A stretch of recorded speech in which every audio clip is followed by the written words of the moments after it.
معراج پیغمبر سب نے پڑھی ہے، سنی ہے، روایتیں پڑھی ہیں. معراج میں ایک خاص ہدیہ اور تحفہ پیغمبر لے کے آئے. کیا؟ نماز. ایک جملہ کہوں، مقام مصطفیٰ یہ ہے کہ نماز جیسی عبادت کو معراج سے زمین پر لے کر آئے، اور ان کے پوتے زین العابدین کا کارنامہ یہ ہے کہ نماز کو زمین سے پھر مقام معراج پر پہنچا دیا.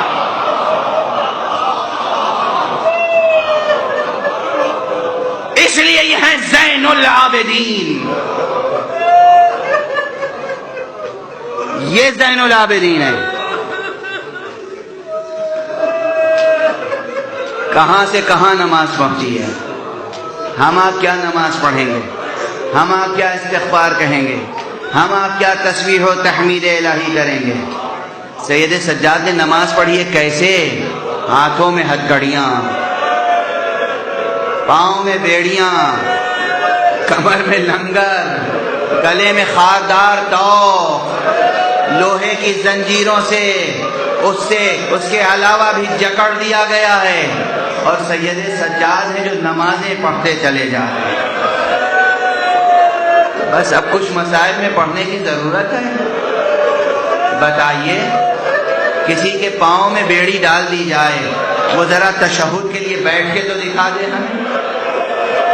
کسی کے ہاتھوں میں ہتھکڑی ہو، وہ تکبیر کے لیے ہاتھ اٹھا کے تو دکھائے، وہ قنوت کے لیے ہاتھ اٹھا کے تو دکھائے. کسی کے گلے میں خاردار توق ہو اور کمر میں لنگر، وہ ذرا رکوع میں جھک کے تو دکھائے. مگر یہ سید سجاد ہیں جنہوں نے مسلسل نمازیں پڑھی ہیں. اور میں قسم کھا کے کہہ سکتا ہوں، یہ سید سجاد ہیں جنہوں نے صرف واجب نمازیں نہیں پڑھی ہیں، نوافل بھی ترک نہیں ہوئے ہیں. اور وہ نوافل ہمارے آپ کی طرح نوافل نہیں ہیں. سجاد جتنے نوافل پڑھا کرتے تھے. ارے جب اس اسیر کنبے کی شان یہ ہے کہ سید سجاد نے گواہی دی ہے، میری پھوپھی زینب کی نماز شب بھی کہیں قضا نہ ہوئی.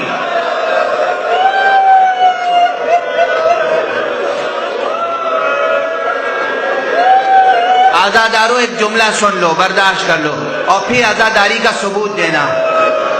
میں نے یہ روایت پڑھی، کتابوں میں پڑھی کہ جناب زینب کی نماز شب کہیں چھوٹی نہیں، نہ دربار میں نہ زندان میں. شام کے تنگ و تاریک زندان میں بھی جہاں بیوی سے اٹھا بیٹھا نہیں جاتا تھا، وہاں بھی نماز شب نہیں چھوٹی. جب بیٹھ کے نماز پڑھتے ہوئے دیکھا امام نے، سید سجاد علیہ السلام نے، تو پوچھا، پھوپھی اماں ذرا یہ بتائیے، آج تک میں نے آپ کو بیٹھ کر نماز پڑھتے ہوئے نہیں دیکھا، کیا سبب ہے آج بیٹھ کر نماز پڑھ رہی ہیں؟ تو پھوپھی نے جواب دیا، بیٹا کربلا سے آج تک آب و دانہ اتنی قلیل میں ملتا ہے جو قافلے کے بچوں کے لیے کافی نہیں ہوتا. میں اپنے حصے کا پانی بچوں کو پلا دیتی ہوں، میں اپنے حصے کی غذا بچوں کو کھلا دیتی ہوں. اب بھوکے رہتے رہتے، پیاسے رہتے رہتے اب اتنی سکت اور توانائی نہیں رہ گئی کہ کھڑے ہو کر نمازیں پڑھ سکوں.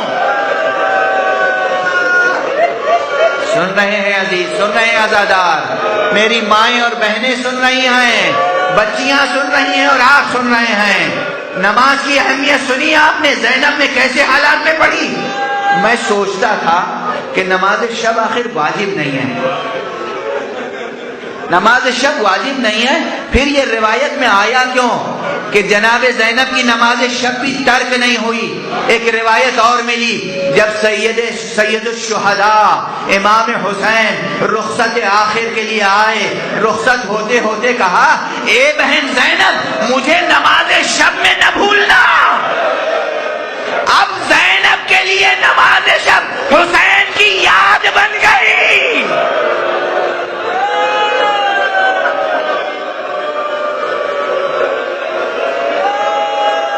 حسین کی یاد ہے، یاد ماتم بھی